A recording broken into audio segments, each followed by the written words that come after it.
Okay, so you can call this number 11, you can call this number 1. I have been telling you what I'm calling the Wreck origin story for months now. And there are several reasons why I've been doing that. And I'm going to go over all of those in this as quickly as possible. So that if you don't feel like watching all the other 10, although there's some great info in there and history, this is the only one you need to watch.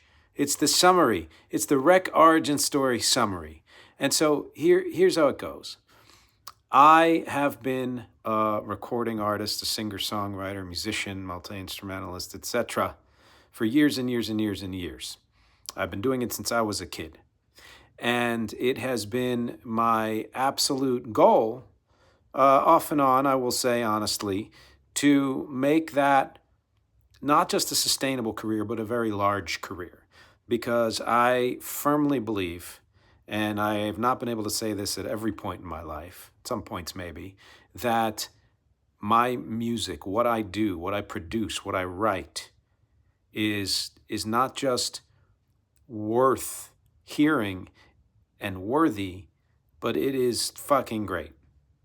It is a giant, giant fucking body of work at this point, that most of which is under the band name Rec, R-E-C, that I go by, and often have 2, 3, 4, 5, 6 piece band with me, depending on the circumstances. Some of it predates the band Rec, but the point being, I have a good 150 songs maybe recorded, and I would say at least 2/3 of those, I'm going to say it, they're potential hits. I'm just going to say it. I need to own this, right?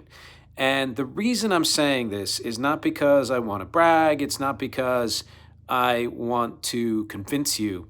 It's because the entire story that I've been telling you is that somewhere in some universe, in this other universe that I have been getting signals from that I am still having a hard time interpreting, all of that has been achieved.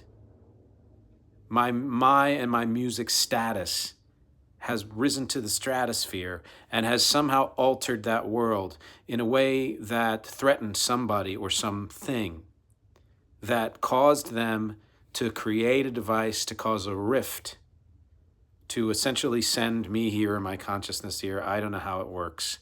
And so that world is now suffering.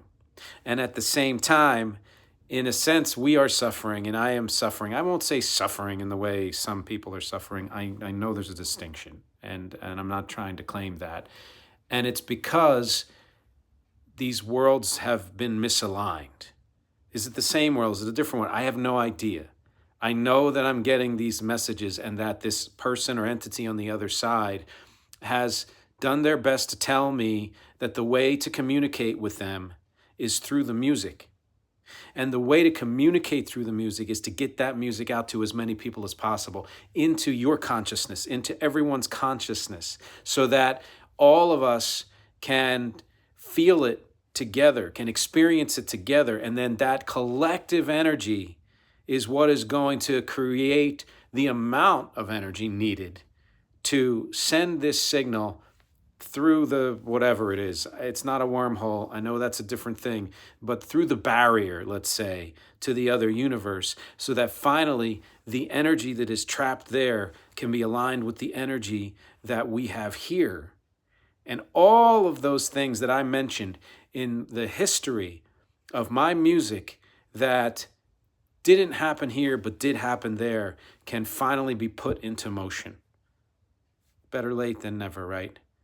And part of the reason I'm doing this is because Rec's new album, Kite to Camden, is done.